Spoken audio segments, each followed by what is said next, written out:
الحمد لله نحمده ونستعينه ونستغفره ونعوذ بالله من شرور أنفسنا ومن سيئات أعمالنا من يهده الله فلا مضل له ومن يضلله فلا هادي له ونشهد أن لا إله إلا الله ونشهد أن محمدا عبده ورسوله أما بعد فأعوذ بالله من الشيطان الرجيم بسم الله الرحمن الرحيم يا أيتها النفس المطمئنة ارجعي إلى ربك راضية مرضية فادخلي في عبادي وادخلي جنتي وقال تعالى ومن خاف مقام ربه ونهى النفس عن الهوى فإن الجنة هي المأوى صدق الله العظيم.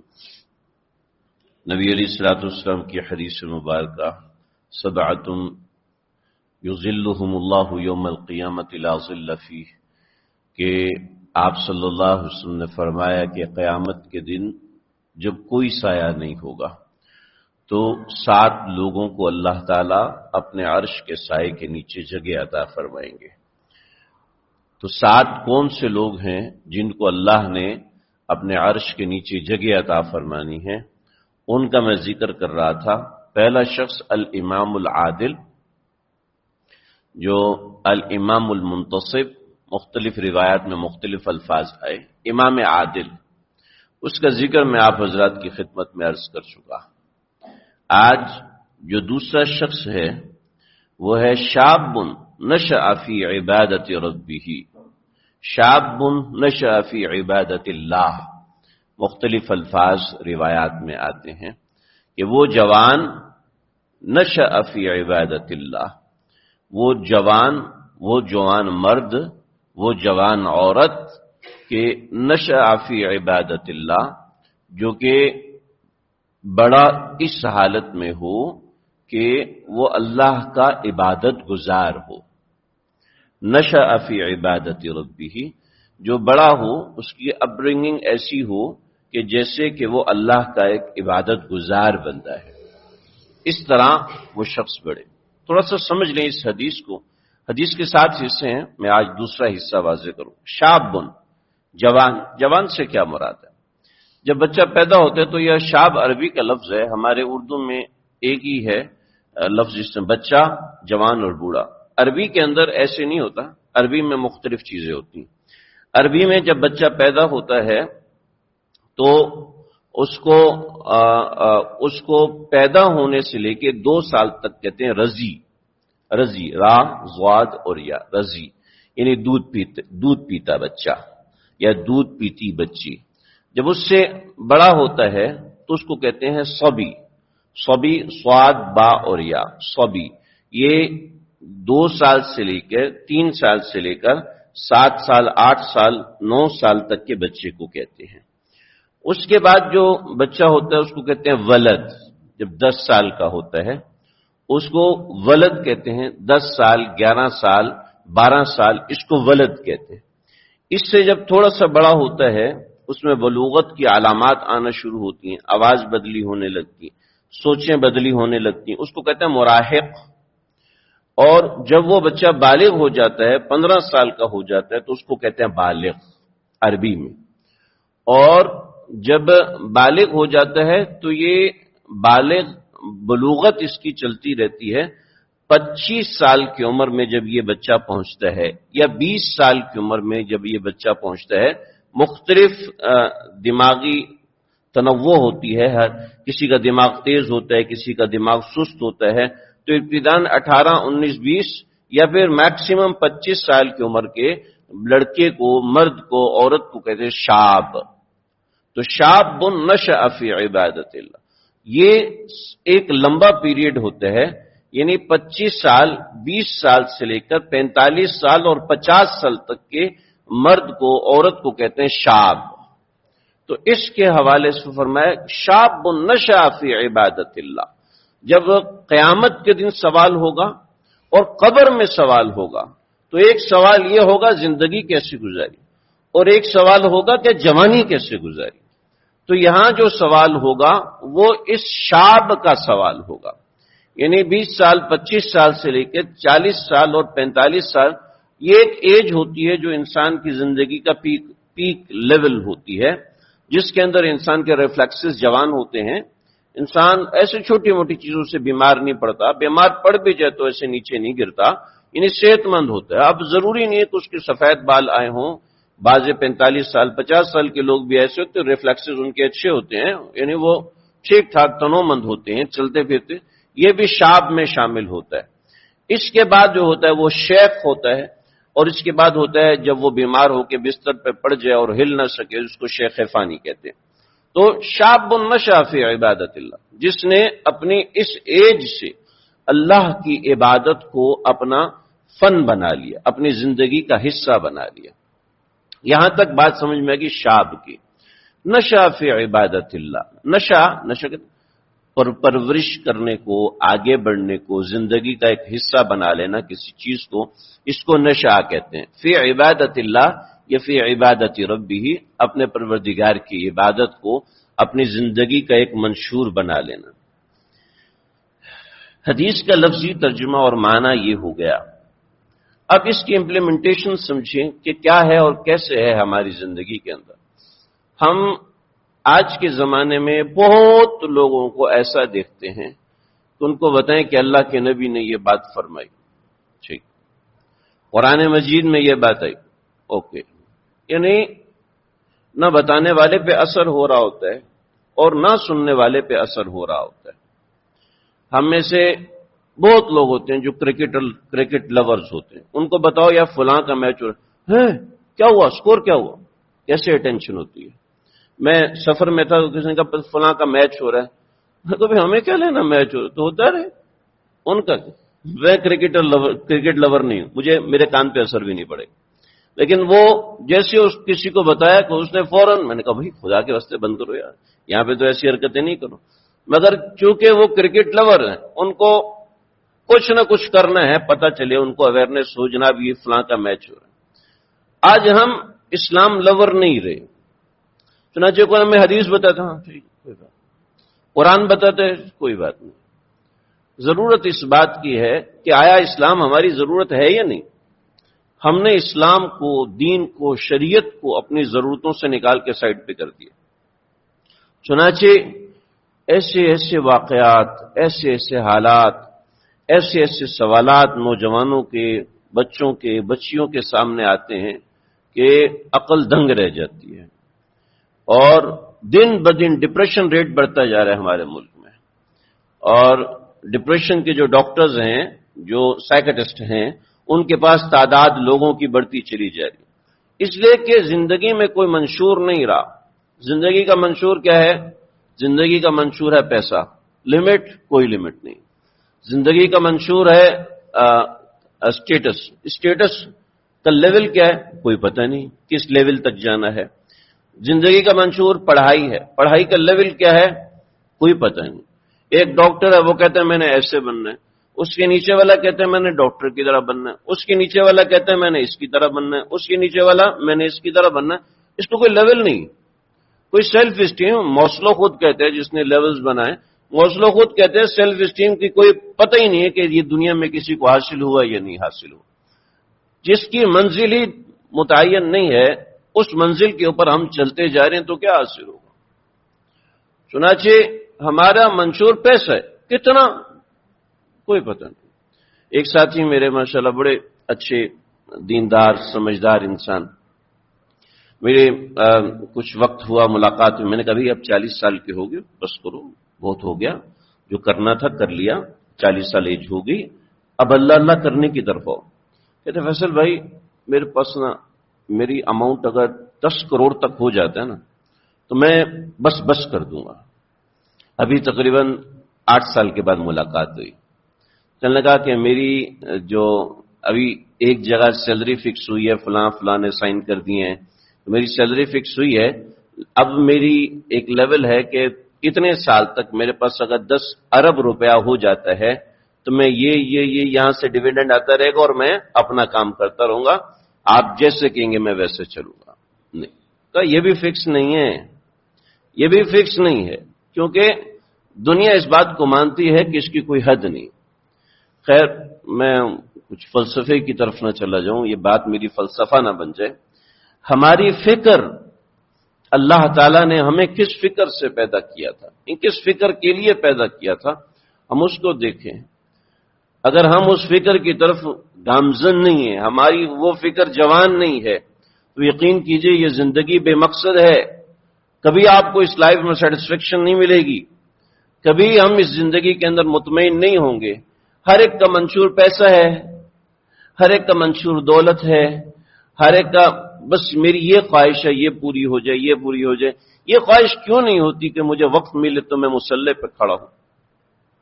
یہ خواہش کیوں نہیں ہوتی کہ مجھے وقت ملے تو میں اللہ کے حضور سجدہ ریز ہو جاؤں اور اتنا لمبا سجدہ کروں کہ مزہ آ جائے، اتنا لمبا سجدہ کروں کہ مجھے پتہ چل جائے میرا اللہ مجھ سے خوش ہو گیا۔ آج کے زمانے میں بھی ایسے لوگ ہیں، اللہ اکبر، میں ان لوگوں کے جذبے دیکھتا ہوں تو شکر الحمدللہ آج کے زمانے میں ایسے لوگ ہیں، انہی کی وجہ سے دنیا قائم ہے۔ نہ وہ عالم ہے نہ مفتی ہیں، کچھ علماء بھی ہیں، کچھ مدرسے والے بھی ہیں جن کا شوق ہے مصلی پہ گڑ گڑانے کا، جن کا شوق ہے اللہ کے حضور کھڑا ہونے کا۔ ہمارے وہ شوق جذبے نہیں رہے۔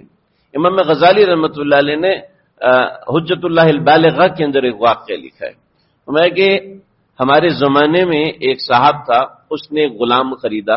اس زمانے میں غلاموں کی خرید و فروخت ہوتی تھی، تو غلام خریدا، تو غلام کو لا کے کہا بھی کون سے کمرے میں رہنا ہے؟ غلام نے کہا آقا مسئلہ یہ ہے کہ میری کچھ شرائط ہیں۔ کیا شرائط ہیں؟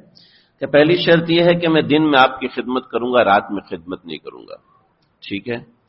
کہ جب میں آپ کی خدمت میں نہیں ہوں گا تو مجھے کوئی پیغام بھیج کے کسی کو آپ مجھے بلائیں گے نہیں۔ تیسرا یہ کہ جب میں خلوت میں ہوں گا تو کوئی میری خلوت میں نہیں آئے گا۔ چوتھا کہ فرض نماز کے اوقات میں کوئی کام نہیں کروں گا۔ بہت اچھا، یہ تو کوئی ایسی بات نہیں ہے، ٹھیک ہے۔ غلام کو لے کے آئے، گھر دکھایا، 10-15 کمرے تھے گھر کے اندر، اور ظاہر بات ہے وہ بڑے گھروں کا زمانہ تھا، آج کل بھی دیہاتوں میں بڑے بڑے گھر ہوتے ہیں۔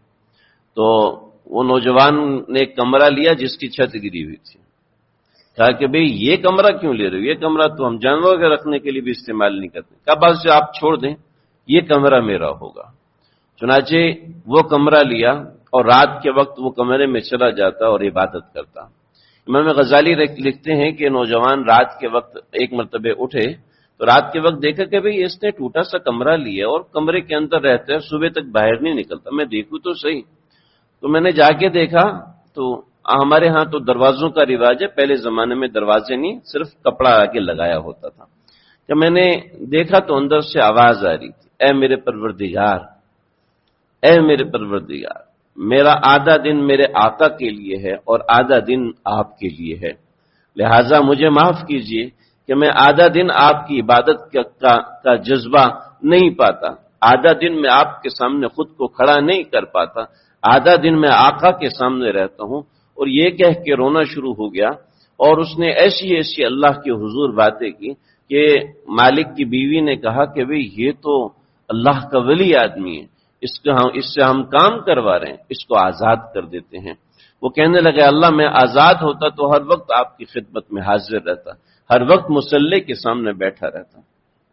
چنانچہ آقا نے اسی وقت کہا کہ اے نوجوان، میں نے تیری عبادت کا جذبہ دیکھا، لہٰذا آج میں تجھے آزاد کرتا ہوں، تو جس طرح چاہے اپنے پروردگار کی عبادت کر۔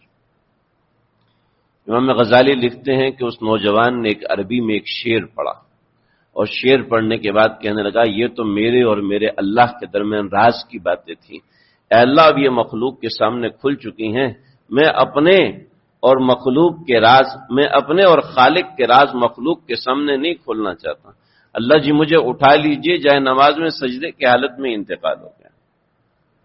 یہ جذبے ہوتے تھے، یہ ایکسٹریم موٹیویشن کی بات ہے، میں نہیں کہتا کہ سارے ایسے ہو جائیں، لیکن ایسا کچھ جذبات ہو کہ 2 نفل پڑھنے سے الجھن ہونے لگتی ہے، 2 رکعت نماز پڑھنے سے الجھن ہونے لگتی ہے، کچھ تسبیحات پڑھنے سے الجھن ہونے لگتی ہے کہ کچھ دیر مسجد کے اندر گزارے، کچھ دیر مسجد میں وقت ہو۔ ہارون الرشید رحمۃ اللہ تعالی علیہ، ان کا ایک بیٹا تھا جو بڑا عابد اور زاہد، بڑا نیک پاک باز اور عبادت میں مگن۔ وہ کبھی کبھار دربار میں آ جاتا اور بادشاہ کو کہتا کہ بادشاہ سلامت، کبھی کبھار اللہ کے حضور بیٹھا کرو، کبھی کبھار اللہ کے حضور مصلی کو ترک کیا کرو، اللہ کے حضور رویا کرو، اللہ کو منایا کرو۔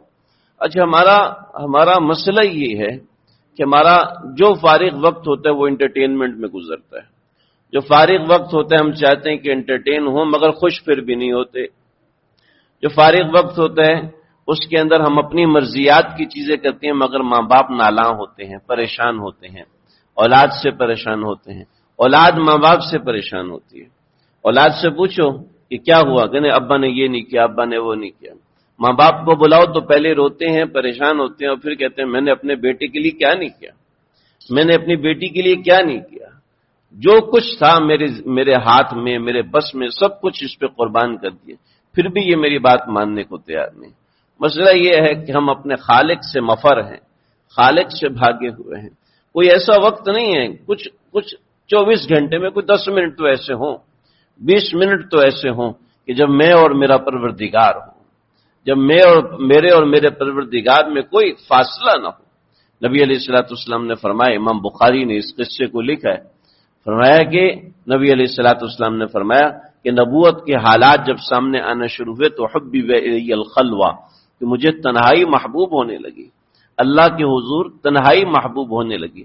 اور جو ہم میں سے کوئی دیندار ہوتا ہے، دین کی طرف آنے کی کوشش کرتا ہے، تو اس کو ہم ان بحثوں میں لگا دیتے ہیں، جی رفع الیدین کرنا چاہیے، نہیں کرنا چاہیے، ہاتھ کام باندھنے چاہیے. وہ کہتے ہیں وہ غلط میں ٹھیک، وہ بھی غلط میں ٹھیک، وہ بھی غلط میں ٹھیک، ساری دنیا غلط ہے صرف میں ٹھیک ہوں. ارے ان سے پوچھو کبھی اللہ کے حضور گر گئے؟ ہمارے تعبیرین میں مولانا امین صفدر رکاڑوی رحمۃ اللہ تعالی علیہ، ان کے پاس ایک نوجوان آیا، کہنے لگا حضرت میں نے آپ سے مناظرہ کرنا. حضرت نے کہا میاں میں آپ سے بالکل مناظرہ کرنے کو تیار ہوں، مقابلہ کرنا، دینی ڈیبیٹ کرنی. تو میں آپ سے ڈیبیٹ کرنے کو تیار ہوں، مگر مسئلہ یہ ہے کہ میں آپ سے ایک چیز چاہتا ہوں. تو کیا؟ کہ پہلے جو سامنے مسجد ہے وہاں 2 رکعت نماز پڑھو، اور 2 رکعت نماز پڑھ کے اللہ سے مانگو، اللہ جی جو حق بات ہو میرے دل میں القاء فرما دیجیے، میرے دل میں القاء فرمائیے. فرمانے لگے کہ گیا وہاں جا کے نماز پڑھی اور آ کے گھٹنے پکڑ لیے، رونا شروع کر دیا. حضرت میری نیت غلط تھی، میں تو اللہ کو مطلوب بنایا ہی نہیں تھا، میں نے تو صرف یہ تھا کہ میں مولوی سے لڑائی کروں گا، لڑائی کرنے کے بعد یہ جیتا وہ جیتا، ہم دیکھیں گے، ویڈیو بنائیں گے، ایسا کریں گے ویسا کریں گے. مقصود ہی نہیں رہا، مقصود صرف فتح پانا رہا، مقصود صرف مقابلے بازی. ارے کچھ دیر اللہ کے سامنے حاضری ہو، امتحان ہے جناب، وظیفہ دے دو مولوی صاحب. اور وظیفے نے کیا کرنا ہے؟ آپ اللہ سے رجوع کرو، جناب فلاں مسئلہ ہو گیا، وظیفہ دے دو، دم کر دو. ہمارا دین یہاں تک رہ گیا. جیسے ہندوؤں کے ہاں جاؤ جناب، تھوڑی سی وہ کر کے اور وہاں سے کچھ سامان لے کے آ جاؤ، بس وہ کھا لیتے ہیں، معاملہ ٹھیک. ہمارا دین وہی ہو گیا. ہمیں اللہ کے حضور لو لگا. جب اللہ کے رسول صلی اللہ علیہ وسلم نے اس کو فرمایا تو قرآن کا طرز بدلی ہوا. جب صحابہ کرام نے فرمایا یسألونک عن الشہر الحرام، قرآن کا طرز یہ تھا، یسألونک عن الشہر الحرام، اے محمد انہوں نے آپ سے سوال کیا ہے شہر حرام کے بارے میں، تو آپ ان کو یہ جواب دیجئے. جب صحابہ کرام نے سوال کیا پاکی کے بارے میں تو جواب دی یسألونک عن المحیض، اے پیغمبر آپ سے سوال کرتے ہیں حیض و نفاس کے بارے میں، قل هو اذن تعتزلوا النساء فی، آپ ان کو یہ جواب دیجئے. لیکن جب صحابہ نے پوچھا نا کہ اللہ کے نبی ہمارا اللہ کہاں ہے، ہمارا اللہ کہاں ہے، اگر تو قریب ہے تو ہم اس کو آہستہ پکاریں گے، اگر اللہ دور ہے تو ہم زور سے پکاریں گے، تو آپ اللہ سے سوال کیجئے. تو اللہ رب العزت نے یہ نہیں کہا یسألونک عن اللہ، آپ سے سوال کرتے ہیں اللہ کے بارے میں. اللہ نے کہا پیغمبر آپ سائڈ پہ ہو جائیں، میں اپنے بندوں سے خود بات کر رہا ہوں. وَإِذَا سَأَلَكَ عِبَادِي، اے میرے بندو جب تم نے میرے بارے میں پوچھا ہے تو آؤ میں جواب دیتا ہوں. پیغمبر کو بھی درمیان سے ہٹایا. فَإِنِّي قریب، میں بالکل قریب ہوں، میں تمہارے قریب ہوں اور میں تمہاری ہر بات، پھر نحن اقرب الیک من حبل الورید، اور تیری شاہرگ سے بھی زیادہ قریب ہوں. اللہ نے پیغمبر کو بھی ہٹا دیا، ہم درمیان میں پیروں فقیروں مولوی صاحب کو ڈال دیں. ٹھیک ہے، اللہ کا نام لے کے دم کرنا ایک اچھی بات ہے، اللہ سے دعا کا کسی کو کہنا نبی علیہ الصلوۃ والسلام سے منقول ہے، آپ صلی اللہ علیہ وسلم نے خود دم کیا. مگر ہم نے اس دمادم کو سب دین بنا دیا. خود اللہ سے رجوع کرنا، خود اللہ سے مانگنا، خود اللہ کے سامنے جھولی پھیلانا. ہارون رشید کا بیٹا کہنا ابا اس کن سلطنت کے کاموں میں لگے، کچھ اللہ کے حضور رویا گڑ گڑایا کریں۔ تو ابا نے دیکھا کہ اس کی مجذوبیت تو بڑھتی جا رہی، نکال دیا، تو بصرہ چلے گئے اور وہاں جا کے مزدوری کرنا شروع کر دی، اور ہفتے میں ایک دن مزدوری کرتے۔ ابو عامر ربیعی وہ فرماتے ہیں کہ میں نے اپنا کچھ کام کروانا تھا تو میں گیا تو مزدوروں میں یہ نوجوان بیٹھا تھا، بیٹھ کے چھوٹا سا قرآن مجید تھا اس کی تلاوت کر رہا تھا۔ تو میں نوجوان کے پاس گیا اور میں نے اس سے بات طے کی، اس نے بات کیا، آیا اور کام کیا، ایمانداری کے ساتھ چلا گیا۔ اگلے دن پھر گیا تو کہنے لگا جی ہفتے میں ایک دن کام کرتا ہوں، اس کے علاوہ کام نہیں کرتا، بقیہ دن عبادت کرتا ہوں۔ بہت اچھا، تو ایسا نوجوان، پاکیزہ نوجوان، میں اسی سے اپنا کام کرواؤں گا۔ چنانچہ اگلے ہفتے گیا، پھر اگلے قصہ مختصر یہ، جب تیسرے ہفتے گئے تو دیکھا کہ بیمار پڑا ہوا، دیکھا تو موت کا وقت قریب، اپنی انگوٹھی نکال کے دی کہ ہارون الرشید کے پاس جانا اور اس کو یہ انگوٹھی دینا اور کہنا ایک پردیسی مسافر نے یہ دی ہے، اور یہ قرآن مجید کا نسخہ اور یہ کچھ چیزیں ان کو بیچ کے میرے کفن دفن کا انتظام کرنا۔ کفن دفن کا انتظام کیا، اور جب انگوٹھی لی تو سمجھ میں آیا یہ تو وہ امیر المومنین کا بیٹا ہے۔ اوئے ہوئے، ہل گیا اندر سے۔ بادشاہ کا کونوائے آ رہا تھا، اونچی جگہ پہ چڑھے اور کہا کہ امیر المومنین آپ کو رسول اللہ صلی اللہ علیہ وسلم سے قرابت کا واسطہ، آپ میری بات سن لیجئے۔ تو یہ عباسی خلیفہ تھے، تو عباس آپ صلی اللہ علیہ وسلم کے چچا تھے، تو قرابت تھی۔ کہنے لگے کہ کیا ہوا؟ کہ انگوٹھی دی اور قرآن مجید دیا، کہ یہ تو میرے بیٹے کی ہے۔ سر پکڑ لیا، وہ آپ کا بیٹا تھا، ایسا عبادت گزار، ایسا تقوی پرہیزگاری والا۔ کہنے لگا اس نے مجھے کچھ اشعار سنائے کہ آپ کو سناؤں۔ یا صاحبی لا تغترر بتنعمی، اے میرے دوست لا تغترر، یہ دنیا کی جو نعمتیں ہیں ان سے دھوکے میں مت آنا۔ یہ کلرڈ اسکن آپ کو دھوکہ دیتی ہے، یہ لڑکیوں کے میسیجز آپ کو دھوکہ دیتے ہیں، یہ حسینوں کی چٹک اور یہ مٹک، دیکھ کر ان کو نہ رستے سے بھٹک، ایک دن مرنا ہے آخر موت ہے، کر لے جو کرنا ہے آخر موت ہے، کھیل کتنوں کے بگاڑے موت نے، گھر کتنوں کے اجاڑے موت نے۔ دنیا سے جانا ہے، ہر کسی کو جانا ہے، یہ نہیں طے کیا ہوا یہ 40 سال میں مرے گا یا 20 سال میں مرے گا۔ لا تغترر بتنعمی، دنیا کی نعمتیں ان کے اندر پھنسا ہوا۔ یا ایھا الانسان ما غرک بربک الکریم، کون سی چیز ہے جس نے تجھے نماز سے روکا ہے؟ کون سی چیز ہے جس نے تجھ سے قرآن سے دور کیا ہوا؟ کون سی چیز ہے جس نے تجھ سے اللہ سے دعا مانگنے سے دور کیا؟ میرے دل کے بوس نے، میرے انٹرٹینمنٹ نے، میرے مزوں نے، میری نیندوں نے، کس چیز نے اللہ سے دور کیا ہوا ہے؟ یہ مجھے آپ کو خود دیکھنا ہے۔ اللہ نے خود قرآن میں کہا ہے یا ایھا الانسان ما غرک بربک الکریم۔ یہ آیات کیوں نہیں ہمیں جھنجھوڑتی، کیوں نہیں ہمیں ہلاتی؟ اس لیے کہ ہماری نظر اس پہ ہے، میں نے وہ ڈیسٹینیشن میری وہ ہے، پھر اس ڈیسٹینیشن پہ پہنچے تو اس سے اگلی، پھر اس سے اگلی، پھر اس سے اگلی، کوئی طے نہیں ہے۔ لا تغترر بتنعمی فالعمر ينفض والنعیم یزول، عمر ختم ہوگی، نعمتیں تباہ ہو جائیں گی۔ وَإِذَا سَأَلْتَ إِلَى الْقُبُورِ جَنَازَةً، جب تو قبروں کی طرف کسی جنازے کو لے کر جا تو فَاعْلَمْ بِأَنَّكَ بَعْدَهَا مَحْمُولٌ، یہ ذہن میں رکھنا آج تو نے کسی کو اٹھایا کندھے پہ، کل تجھے بھی کوئی اٹھائے گا، تیرا بھی وقت آئے گا۔ تو دوستو اپنے لیے کچھ ذخیرہ آخرت خود بنائیں، ذخیرہ آخرت خود بنائیے، اپنے لیے اپنے مسلوں پر، اپنے لیے اپنے قرآن کے نسخوں کے سامنے، کہ اللہ رب العزت نے ایسے لوگوں کو بشارت دی ہے کہ نشا فی عبادت ربہ، کہ ایسے لوگ جو اللہ کی عبادت کے ساتھ اپنی زندگی، ایک تو فرض عبادت ہے وہ تو کرنی، اس کے علاوہ بہت سی عبادات کے فوائد ہیں، احادیث میں کثرت سے ملتے ہیں۔ اللہ تعالیٰ مجھے آپ کو ہم سب کو سمجھنے کی، عمل کرنے کی توفیق عطا فرمائے۔ سنتیں پڑھ لیجیے۔